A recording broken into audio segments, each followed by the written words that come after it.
Hello दोस्तों, good morning.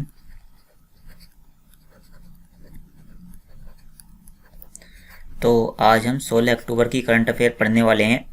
और देखिए, मैंने एक प्लान सोचा है कि जैसे अब तो टेस्ट जो होता है मंथ का, वो होता है 15 तारीख को और 30 तारीख को, है ना। 15 तारीख को और 30 तारीख को जो है मंथ की करंट अफेयर का टेस्ट होता है। तो इस तरह से अगर हम रिवाइज करते हैं तो आपको काफ़ी दिक्कत आती होगी, ठीक है ना, क्योंकि आपको एक साथ पूरे मंथ की करंट अफेयर पढ़नी पड़ती होगी। और हो सकता है कि आपने जो है पहले से जो है करंट अफेयर रिवाइज नहीं करी है, तो आपको एक साथ जो है करंट अफेयर याद करना काफ़ी दिक्कतें आती होंगी। तो मैंने अब सोचा है कि अब जो है अब टेस्ट होने वाला है वो डेली होगा। अब जो टेस्ट होगा वो रोज़ की होगा और इसमें हम 5 दिन की करंट अफेयर का टेस्ट लेंगे, ठीक है ना। इसमें क्या होने वाला है, इसमें 5 दिन की करंट अफेयर का टेस्ट होने वाला है। और इस 5 दिन की करंट अफेयर में से हम लेंगे लगभग 20 से लेकर के 25 सवाल लेंगे, जो काफ़ी इंपॉर्टेंट होंगे। तो जब टेस्ट मैं लूँगा तो टेस्ट लेने से पहले मैं आपको इसकी जो पीडीएफ है वो आपको प्रोवाइड करा दूँगा। तो आप जो है 5 दिन की करंट अफेयर तो आसानी से रिवाइज कर सकते हैं।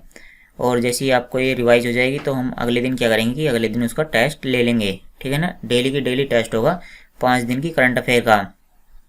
तो मेरे हिसाब से ये प्लान सबसे सही है, क्योंकि ठीक है ना, आप जो है 5 दिन की करंट अफेयर तो रिवाइज कर ही सकते हो। क्योंकि देखिए, डेली के 10 से 12 क्वेश्चन बन जाते हैं और इनको जो है याद करना काफ़ी जो है कठिन हो जाता है। तो चलिए फिर हम क्या करते हैं कि आज के जो भी इम्पोर्टेंट क्वेश्चन है उनको देख लेते हैं। देखिए, दुनिया की पहली स्वचालित और चालक रहित ट्रेन किस देश ने शुरू की है। देखिए, चालक रहित ट्रेन का मतलब क्या है, इसका मतलब है कि ये जो ट्रेन है इसमें कोई ड्राइवर नहीं है। ये जो ट्रेन है यह बिना ड्राइवर की सहायता से ही चलती है। तो ये जो ट्रेन है यह किस देश के द्वारा चलाई गई है, तो यह चलाई गई है जर्मनी के द्वारा, ठीक है ना। यह दुनिया की ऐसी पहली ट्रेन है। तो जर्मनी एक दुनिया का ऐसा पहला देश बन गया है जिसने चालक रहित ट्रेन चलाई है, ठीक है ना। तो 1 क्वेश्चन है। और ये जो ट्रेन है ये जर्मनी के एक शहर में चलाई जाएगी और शहर का नाम है हेम्सबर्ग शहर, ठीक है ना। जो जर्मनी का शहर है उसका नाम क्या है, हेम्सबर्ग। तो आपको ये जो शहर का नाम है आपको ये याद करना है। और ये जो ट्रेन परियोजना है यह किसने विकसित की है, एक कंपनी का नाम है, एक कंपनी है जिसका नाम क्या है, सीमेंस और ड्यूस बहन, ठीक है ना। इस कंपनी ने ये जो ट्रेन है इसका इस तरह से निर्माण किया है कि यह बिना ही ड्राइवर के चल सके। अब आप ये बताइए कि भारत में पहली मेट्रो कहाँ पर चलाई गई थी जो चालक रहित थी, ठीक है ना। चालक रहित मेट्रो, तो आपको पता होना चाहिए कि यह दिल्ली के अंदर चलाई गई थी, जो दिल्ली मेट्रो है, ठीक है ना। चलिए फिर हम अगला क्वेश्चन देखते हैं। इससे पहले हम जर्मनी के बारे में जान लेते हैं। देखिए, इसकी राजधानी क्या है, इसकी राजधानी बर्लिन। और यहाँ की मुद्रा क्या है, यूरो। और यहाँ के राष्ट्रपति कौन है, फ्रैंक वाल्टर स्टीनमेयर, ठीक है ना। अगला क्वेश्चन देखते हैं। ISSF यानी इंटरनेशनल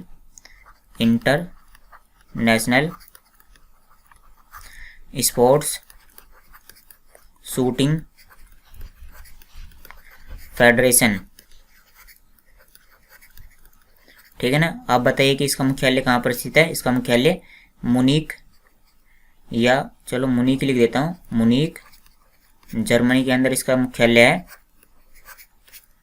तो ये जो संस्था है यह शूटिंग का आयोजन कराती है। तो ISSF जूनियर वर्ल्ड चैंपियनशिप 2021 में भारतीय निशानेबाजों ने कुल कितने पदक जीते हैं। तो ये जो प्रतियोगिता है सबसे पहले तो इसका आयोजन कहाँ पर किया गया है, जूनियर वर्ल्ड चैंपियनशिप 2021। तो इसका आयोजन कराया गया है पेरू की राजधानी लीमा में, जो पेरू की राजधानी है लीमा, उसमें इसका आयोजन कराया गया है। और जो भारतीय टीम है इसने कुल मिलाकर के इसमें 43 पदक जीते हैं। तो जो इसमें इंडिया है, इंडिया वो होता है पहले स्थान पर। इसने कुल कितने पदक जीते हैं, इसने कुल मिलाकर के 43 पदक जीते हैं। और इसमें दूसरे स्थान पर अमेरिका, ठीक है ना, अमेरिका है इसमें दूसरे स्थान पर। और इसने कुल मिलाकर के कितने पदक जीते हैं, तो इसने कुल मिलाकर के 21 पदक जीते हैं। इनमें से गोल्ड कितने हैं, गोल्ड भी जान लीजिए, गोल्ड के बारे में भी लिख देते हैं। गोल्ड है 17 और 6, इसमें से गोल्ड कितने हैं, 17 और 6, ठीक है ना। तो आपको ये पता होना चाहिए टोटल कितने हैं, 43 और 21, और जिसमें से गोल्ड कितने हैं, 17 और 6। ठीक है ना, ये डेटा काफ़ी इंपॉर्टेंट है। अब देखिए यहाँ पर ये खिलाड़ी हैं, इनका नाम काफ़ी इंपॉर्टेंट है। इनका नाम क्या है? इनका नाम है मनु भाकर। मनु भाकर। तो ये इंपॉर्टेंट क्यों है? क्योंकि इन्होंने अकेलों ने ही, ठीक है ना, अकेलों ने ही क्या करा है, इन्होंने कुल मिलाकर के 5 पदक जीते हैं। तो इनका नाम काफ़ी इंपॉर्टेंट हो जाता है। 43 में से 5 पदक तो इन्होंने ही जीते हैं, तो ये नाम काफ़ी इंपॉर्टेंट है। 5 में से जो है 4 तो हैं गोल्ड मेडल और इसमें से 1 है ब्रॉन्ज मेडल, ठीक है ना। चलिए फिर हम अगला क्वेश्चन देखते हैं। देखिए इसमें हम ISF के बारे में और जान लेते हैं। इसकी स्थापना कब हुई थी? इसकी स्थापना हुई थी 1907 में और इसके अध्यक्ष कौन है? Vladimir lysine. इंद्रजीत मोहंती को किस राज्य का मुख्य न्यायाधीश नियुक्त किया गया है? तो ये हैं इंद्रजीत मोहंती और ये किस राज्य के मुख्य न्यायाधीश बने हैं? तो ये त्रिपुरा राज्य के मुख्य न्यायाधीश बने हैं।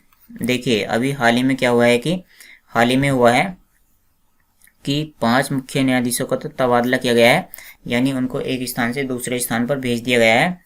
तो आप यहाँ पर देख सकते हैं कि जो ए कुरैशी हैं वो कहाँ के मुख्य न्यायाधीश बने हैं? तो वो राजस्थान उच्च न्यायालय के मुख्य न्यायाधीश बने हैं, ए कुरैशी। उसके बाद इंद्रजीत मोहंती, तो ये त्रिपुरा उच्च न्यायालय के मुख्य न्यायाधीश बने हैं। और उसके बाद मोहम्मद रफ़ीक, तो ये हिमाचल प्रदेश उच्च न्यायालय के मुख्य न्यायाधीश बने हैं। इसी तरह से विश्वनाथ सोमदर, तो ये सिक्किम उच्च न्यायालय के मुख्य न्यायाधीश बने हैं। और इसी तरह से A.K. गोस्वामी, तो ये छत्तीसगढ़ उच्च न्यायालय के मुख्य न्यायाधीश बने हैं, ठीक है ना। तो ये क्वेश्चन काफ़ी इंपॉर्टेंट है। तो जो 5 मुख्य न्यायाधीश हैं इनका तो तबादला किया गया है, यानी इनको जो है एक स्थान से दूसरे स्थान पर भेज दिया गया है। और जो है 8 नए न्यायाधीश बनाए गए हैं। तो आपको इनका भी नाम याद करना पड़ेगा। जो राजेश बिंदल हैं ये इलाहाबाद यानी यूपी में जो उच्च न्यायालय है उसके मुख्य न्यायाधीश बने हैं। इसी तरह से रंजीत वी मोरे, तो ये मेघालय के उच्च न्यायालय के मुख्य न्यायाधीश बने हैं। और सतीश चंद्र शर्मा, तो तेलंगाना। प्रकाश श्रीवास्तव, तो कलकत्ता यानी कि पश्चिम बंगाल। R.V. मलिमठ, तो मध्य प्रदेश। और ऋतुराज अवस्थी, तो कर्नाटक। और उसके बाद अरविंद कुमार, तो ये गुजरात। और प्रशांत कुमार मिश्रा, तो ये आंध्र प्रदेश, ठीक है ना। तो चलिए हम अगला क्वेश्चन देखते हैं। AAI द्वारा यानी airport authority of India, airport authority of India, तो इसके द्वारा जो है जयपुर अंतर्राष्ट्रीय हवाई अड्डे का प्रबंधन किस कंपनी को दे दिया गया है? तो आप यहाँ पर देख सकते हैं जैसे कि ये जयपुर इंटरनेशनल हवाई अड्डा है, तो इसकी जो जिम्मेदारी है वो किसको दे दी है कि आप अब इसका प्रबंधन करेंगे, कि जो सारा काम काज है आप ही इसको देखोगे। तो ये जो जयपुर अंतर्राष्ट्रीय हवाई अड्डा है इसको सरकार के द्वारा किसको दे दिया गया है? तो इसको दे दिया गया है अडानी ग्रुप्स को, ठीक है ना, अडानी ग्रुप्स को दे दिया है। और कितने सालों के लिए दे दिया है? 50 सालों के लिए, यानी आप 50 साल तक ये जो जयपुर अंतर्राष्ट्रीय हवाई अड्डा है आप इस पर कार्य कर सकते हैं। और इसमें जो आप कुछ कमाई होगी तो कमाई में जो यहाँ पर जो टैक्स होने वाला है, टैक्स का कुछ हिस्सा जो है गवर्नमेंट को दे दिया जाएगा, ठीक है ना। अब गवर्नमेंट को यहाँ पर कुछ कर्मचारी, कोई भी कर्मचारी लगाने की आवश्यकता नहीं है, बस गवर्नमेंट को इससे क्या चाहिए? गवर्नमेंट को इससे टैक्स चाहिए। चलिए देखिए बौद्ध सर्किट ट्रेन जिसका नाम क्या है? FAM tour, Buddhist circuit train FAM tour को कहाँ पर हरी झंडी दिखाई गई है? तो ये जो ट्रेन है यह चलाई गई है सफदरजंग रेलवे स्टेशन नई दिल्ली से, ठीक है ना। ये क्वेश्चन भी काफ़ी इंपॉर्टेंट है। और ये जो ट्रेन चलाई गई है यह कहाँ पर जाने वाली है? यह जितने भी बुद्ध धर्मस्थल हैं, बुद्ध धर्मस्थल, तो ये जो ट्रेन है यह सभी बुद्ध धर्मस्थल से होकर के जाने वाली है, ठीक है ना। बुद्ध, इनके बारे में आप जानते होंगे, महात्मा बुद्ध जिन्होंने जो है ये बौद्ध धर्म की स्थापना की थी। चलिए अगला क्वेश्चन देखते हैं। अलेक्जेंडर सोलेनबर्ग किस देश के नए चांसलर बने हैं? तो अलेक्जेंडर सोलेनबर्ग ये बने हैं ऑस्ट्रिया के नए चांसलर, ऑस्ट्रिया के नए चांसलर, ठीक है ना। ऑस्ट्रेलिया तो अलग देश है और ये जो ऑस्ट्रिया है यह अलग देश है जो यूरोप महाद्वीप में आता है, ठीक है ना। यह कौन से महाद्वीप का देश है? यह यूरोप महाद्वीप का देश है और ऑस्ट्रेलिया तो खुद ऑस्ट्रेलिया महाद्वीप का देश ही है। चलिए फिर हम ऑस्ट्रिया के बारे में जान लेते हैं। इसकी राजधानी क्या है? इसकी राजधानी है वियना। और यहाँ की मुद्रा है यूरो, और यहाँ के चांसलर कौन है? अलेक्जेंडर सोलेनबर्ग। भारत ने किस देश को 200 मिलियन लाइन ऑफ क्रेडिट की घोषणा की है? तो भारत ने किस देश को 200 मिलियन डॉलर प्रदान किए हैं? ठीक है ना, भारत ने जो है 200 मिलियन डॉलर प्रदान किए हैं। और ये किस देश को प्रदान किए हैं? तो देश का नाम है किर्गिस्तान। जो विदेश मंत्री एस जयशंकर प्रसाद हैं, तो वो जो है किर्गिस्तान की विदेश यात्रा पर गए हुए हैं, और उन्होंने वहाँ पर जाकर के जो किर्गिस्तान के राष्ट्रपति हैं उनसे बातचीत की है, और जो किर्गिस्तान है उसको 200 मिलियन डॉलर प्रदान कर दिए हैं। ठीक है ना। चलिए हम इसमें किर्गिस्तान के बारे में जान लेते हैं। देखिए यह कौन सी महाद्वीप का देश है? यह एशिया महाद्वीप का देश है। ठीक है ना। किर्गिस्तान, तजाकिस्तान, तुर्कमेनिस्तान, तो ये सारे के सारे ही एशिया महाद्वीप के देश हैं। और इसकी राजधानी क्या है? इसकी राजधानी है बिश्केक, और यहाँ की मुद्रा है किर्गिस्तानी सोम। यहाँ के राष्ट्रपति कौन है? सदर जापरोव। किस राज्य के करुपुर कलमकारी पेंटिंग? तो आप यहाँ पर देख सकते हैं, ये तो एक पेंटिंग की इमेज है। इस तरह से पेंटिंग की जाती है जिसमें कि प्राकृतिक रंगों का इस्तेमाल किया जाता है। तो पेंटिंग का नाम क्या है? करुपुर कलमकारी पेंटिंग। और यहाँ पर वुड यानी लकड़ी होती है। वुड का मतलब क्या है? लकड़ी। तो यहाँ पर लकड़ी के ऊपर नक्काशी की जाती है। नक्काशी का मतलब जो है लकड़ी को इस तरह से कुछ काट दिया जाता है कि यहाँ से काट दिया, फिर यहाँ से काट दिया, यहाँ से काट दिया। तो इस तरह से लकड़ी के ऊपर नक्काशी की जाती है, जिसका नाम क्या है? ये जो हमारे पास कलाकारी है इसका नाम क्या है? कल्लाकुरिची। तो कल्लाकुरिची और करुपुर ये जो है इनको GI टैग मिला है। तो ये किस राज्य की हैं? तो ये तमिलनाडु राज्य की हैं। ठीक है ना। चलिए इसमें हम तमिलनाडु के बारे में जान लेते हैं। इसकी राजधानी क्या है? चेन्नई। यहाँ के मुख्यमंत्री कौन है? MK Stalin. और यहाँ के राज्यपाल कौन है? RN रवि। प्रधानमंत्री नरेंद्र मोदी जी के नए सलाहकार कौन बने हैं? तो इनके नए सलाहकार बने हैं जिनका नाम है अमित खरे। ठीक है ना, आपको इनका नाम याद करना है। भारत पे के नए अध्यक्ष कौन बने हैं? तो भारत पे के नए अध्यक्ष बने हैं, इनका नाम है रजनीश कुमार। ठीक है ना, इनका भी नाम आपको याद करना है। भारत पे क्या कार्य करता है? जिस तरह से फोन पे कार्य करता है, फोन पे या पेटीएम, तो उसी तरह से यह भी कार्य करता है, यानी UPI के थ्रू ये जो है पेमेंट करता है। तो चलिए हम फोन पे और ये जो है पेटीएम इनके बारे में जान लेते हैं। ये क्वेश्चन काफ़ी इंपॉर्टेंट है। देखिए जो फोन पे है, फोन पे इसकी स्थापना कब हुई थी? इसकी स्थापना हुई थी 2015 में।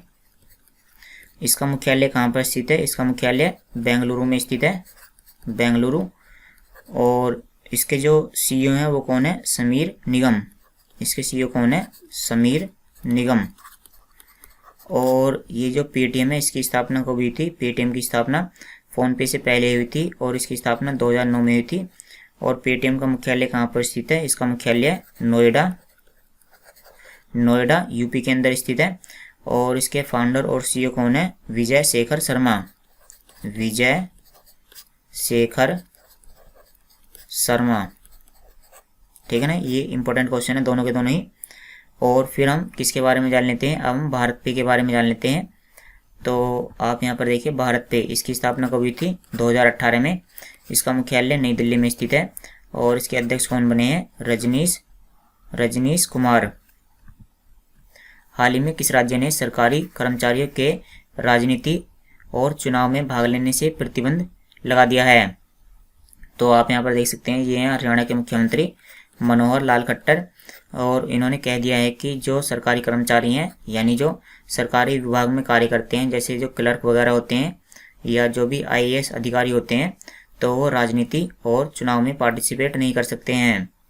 तो ये जो राज्य का नाम है वो क्या है? हरियाणा। हरियाणा ने इस पर प्रतिबंध लगा दिया है। देखिए हम हरियाणा के बारे में जान लेते हैं। तो हरियाणा की स्थापना कब हुई थी? 1 नवंबर 1966 में। और हाल ही में हरियाणा के राज्यपाल कौन बने हैं? बंडारू दत्तात्रेय। आप इनकी इमेज यहाँ पर देख सकते हैं। और यहाँ पर 2 राष्ट्रीय उद्यान है, कालेसर और सुल्तानपुर। देखिए लास्ट क्वेश्चन है, अंतर्राष्ट्रीय आपदा न्यूनीकरण दिवस है, यानी आपदा होती हैं जैसे कि बाढ़, सूखा और इस तरह की जो भी आपदाएं आती हैं उनको कम करने के लिए अंतर्राष्ट्रीय दिवस कब मनाया जाता है? तो यह हर साल मनाया जाता है 13 अक्टूबर को। ठीक है ना, आप इसकी थीम यहाँ से देख सकते हैं, काफ़ी बड़ी है, आपको ये याद नहीं करनी है। ठीक है ना, ये एग्जाम में नहीं आ सकती। तो चलिए फिर दोस्तों आज की वीडियो में इतना ही। ठीक है ना। कल जो है टेस्ट होगा और कल टेस्ट के लिए मैं आपको आज ही बता दूंगा कि आपको कौन सी दिन की करंट अफेयर पढ़नी है। तो चलिए फिर हम कल मिलते हैं आपसे। Thanks for watching the video.